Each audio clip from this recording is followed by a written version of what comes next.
Hey everybody, welcome into another Friday Five. Chip Walters here from Exit Realty, Bob Lamb and Associates, and my website, choosechip.net. And today is the day of the handsome fellas on this show. The guy that you're seeing on the screen right now, you obviously recognize it's Joe Dubin, Big Joe on the go. Glad that he is a pal of mine. And Joe, thanks for spending a little time with us today. Anything for you, Chip. Anytime, buddy. I appreciate you asking. Absolutely. This is an unbelievable time that we're going through, and a lot of folks follow you and have seen what you do on Channel 4, and your move to the mornings with now you and your sidekick, my other pal, Justin Beasley. Yeah. You guys, I mean, is it fair that you all get paid for going out and having as much fun as you're doing? Sure. Don't tell anybody about that. Look, we just try to go out and you can find negative stories anywhere. Negative stories are easy to find. We try to find positive stories. Let me tell you what, Chip, there are positive stories all over the place. And we've had fun telling these stories at the same time, having a good time doing those. And thank God, we've been blessed enough to find these and tell these stories, and people really want to hear positive stories now. The world is not on fire. Let me tell you that right now. It's not on fire, and so we can go out and we find the ones that are fun. That we try to find things that are informative, educational, family friendly. That you can say, you know what, you can sit down and watch it with your kids and do all that other good stuff. So far so good. We've been able to find these wonderful stories that are help just kind of making people feel good. We've been lucky so far.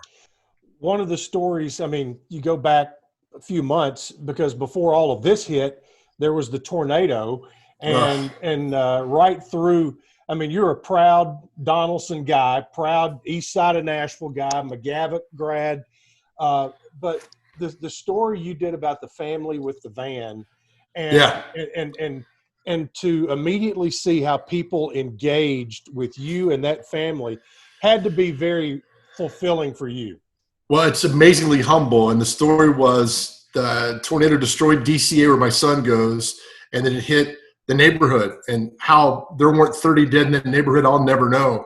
And it destroyed right behind DCA. There was a family that had a handicapped van, and it was destroyed. It looked like somebody put 3 grenades in it. It blew. The tires were blown out, the window blown out, inside destroyed. And the lady said, it took us about 9 months to save up to buy that van. Now it's gone. And she said, the mom said, I'll never forget, said, I don't know how we're going to get my daughter to church now. And so I said, I'm sorry. And I walked around that day, but they were heavy on my mind. And what was crazy about the day was I was sicker than a dog. And I went to the hospital, got tested. I had the flu. Doctor said, go home. So I go get my medicine, Chip, and then they just kept weighing on me. I said, I got to go find this lady. I got to go find her. So I went back and I found her, and she had was talking. I said, I need your name and all that stuff. So I tweeted a picture out. Said, hey, this family could use your thoughts and prayers. And somebody sent the link to Pulte on Twitter. He's a philanthropist. Right. And within 3 days, we'd raised, I think, $35,000 to buy a van. This was on a Tuesday, the tornado hit. And by Saturday, they had a van. It was just how it all worked. They had a handicapped accessible van, and they had it. And the daughter's like, I can go to church now. And you just think about all that stuff. She's worried about going to church. Meanwhile, their house was gone. Everything else was gone. And they wanted to thank me. I said, no, I'm just right place at the right time. You just thank the good Lord above that everything's okay, and you guys can go to church. So it was very humbling, Chip, to see so many people hop on board and help out. I tell you, I mean, you're a sports guy from way back. You did this same deal on Channel 2, and now but when you look back at all the stories you've covered, has this one touched you about as much as anything you've ever done? It did. It's this one was the top of the line. The next one next to that was, I did a story. I worked on Memorial Day years ago. We were at the National Cemetery in Madison. And we were out there on Monday doing stories, doing live reports for Channel 2. And I said, I want to stick around here and talk to people. And I've documented this well for the past couple of years. And I see this huge guy, Chip. He's probably 6'8", rides up on a Harley. He's got tattoos everywhere, long hair and a beard. We pre-qualified people, which we shouldn't do. my camera guy says, I dare you to go talk to him. I said, you know what? Something's telling me to go talk to this guy. I walk up, and he's standing in front of a tombstone, which I later found out was his father's. And we started talking. This dude talked to me for about 50 minutes about how he's let his dad down, how he was a disgrace, how his father, he turned his life around before his father passed when he wants to live this good image with his father. Here's this giant guy with tears coming down his face. And we did an interview with him, and it was numbing. It was so real. And then I went and talked to another guy across the way of the cemetery, and he was an older gentleman. And I said, hey, what brings you out here today? He goes, well, that was my twin brother. He died in Vietnam. And I was like, oh, I'm so sorry. He's like, yeah, I couldn't go because I had problems with my legs and everything. But my brother went, and he was killed over there. And just the raw emotion. And as I'm leaving, the guy says, hey, thank you for asking. And if you get a chance, always ask us about why we're here. And that just set in my mind. The story was like, always ask people about when you see them over there, because they want to talk and share their experiences with the people that have really positively impacted them in their lives. So with the van and with the cemetery story, those are the ones that stand out. Yep. Another thing that stands out for you, I know very much, is high school football. And, you talked about all the negativity that's out there, and you've been very positive, beating the drum that let's get this season started. You know Bernard Childress as well as I do, and it absolutely killed him to have to do what he did this spring. And he worked as hard as anybody I've ever seen, and I know he's working hard right now to hopefully – and we're maybe getting some good vibes back from the governor that high school football may happen. And we, of course, want it to happen in a healthy and safe way. Yeah, we do. And I feel bad. That's a thankless job he's got right now. Nobody wants to be in that position, and the decisions he's had to make for safety and everything. I understand it, with the son who's in 8th grade, and my heart breaks for those seniors who played softball and baseball and soccer. I hate it. Absolutely hated it. And hopefully now we can go forward with high school football. And the options they gave, the A, B, and the C, 7-game, 5 playoffs, 8 games, 4 playoffs, 9 games, 3 playoffs. People are debating back and forth. And I said, look, it doesn't matter. There's hope there. We could do this. It's give these kids a chance to play football. If it starts in September, that's fine. Whatever's safety with them. But, Chip, these kids need football. My son craves being with his teammates. I've talked to many high school football coaches. They want these boys back because when they're in the locker room and they're together, they're not getting in trouble. Not to say, oh, I'm getting in trouble, but they've got them, and they're working towards a goal together. That's why I like high school football, because it means so much to so many, especially for these kids and the coaches and the band parents and everybody else that's involved with it. We need it, and we need it now, and hopefully – and I think they will. I think they'll play. I don't care what scenario they're given. But, again, I think the TSSAA, people should applaud them because they're in a position right now that I don't want that, because whatever you do, nobody's going to be happy with doing that. I'm just glad I love Bernard. I think he does a great job.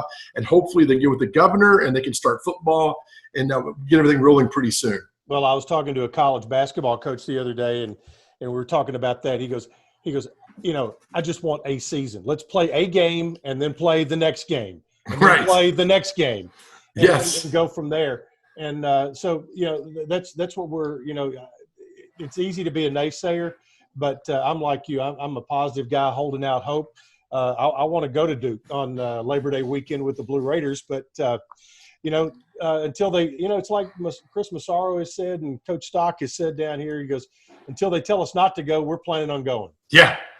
I'd like to say, again, that's hope, and that's – the back of their mind, you're probably thinking, well, they're going to cancel this game. But what if they don't? You still got to play, and then you can't wait till like August 20th and say, oh, by the way, we're going to play Duke in a week and a half. Yeah. And then we all remember what happened to Duke and MTSU last year. So there's probably a little revenge factor for the MTSU football team to go out and play hard against those guys. So I hope, even if it's conference play, I hope. But, again, the MTSUs of the world and the OVCs, they're playing these Power 5 schools. They get paid well for this. And if they don't get this money, that it trickles down. And I hate that. I hate it. And hopefully we get some kind of resolution soon where there's a way people can be safe and fine and then go forward with football in every sport. Yeah, getting to see NASCAR have fans this week, maybe that was a good step. That was a great step in the right direction. with you and Justin, your son, your adopted son, you guys find a lot of stuff going on in a lot of places very early in the morning, and a lot of it seems to be here in Rutherford County. There is no shortage of stories. I guess people reach out to you a lot of times and say, hey, we've got this going on. Might be, you guys are welcome to story ideas. Well, it's that, and it's also got to be, again, going back, it's got to be something that if you watch it on TV, like, oh, that's cool, or I like that, or I want to support that person. We did the Skies on the Borough on Tuesday. Great place, great people there. I like those. He opened back. You defied gravity for a moment. I got about 8 feet off the ground, man. I've never done that before in my life. So that's a great place, great business. And, he employs 30, 35 kids who need jobs and work. And we've done a great Royal, that's a yoga place down there. We did that for a while as well. So there are great places going on. Rocket T-shirts is down there. A guy has done a great job of raising money and giving half of it back to businesses, small businesses around. Again, great stories are happening all around. And if it fits the criteria of, is it informative? Is it educational? Can we take something away from it? Will this inspire us or create us or tell us something we didn't know? If it checks those boxes, I'm there in the heart. And I don't care where it is. But the borough has always been welcoming. I love Murfreesboro. I love Rutherford County. I love that whole area down there. So any chance we get to go down there, we will. Good deal, my man. Well, I wanted, like you do every day, kind of in the fog of a lot of the negativity, I wanted to get you today and let's talk about some good positive stuff. And I think we were able to do that. I really appreciate you taking some time with me. You bet, man. Anytime. It's good to see you. Hopefully I'll see you soon, man. All right. Big Joe, Channel 4, every morning on the morning news with there's a lot of MTSU ties up there with Holland, yourself, Justin. So, man, that's big time. Forrest Sanders is one. I mean, we got a bunch. Yep, absolutely. All right, my website, choosechip.net, buyers and sellers. Give me a call. And Big Joe, thanks a lot. And I know you're going to be on the go. All right, see you, brother. Thank you. Thanks a lot, folks. Take care of yourself and be nice to each other and have a great weekend.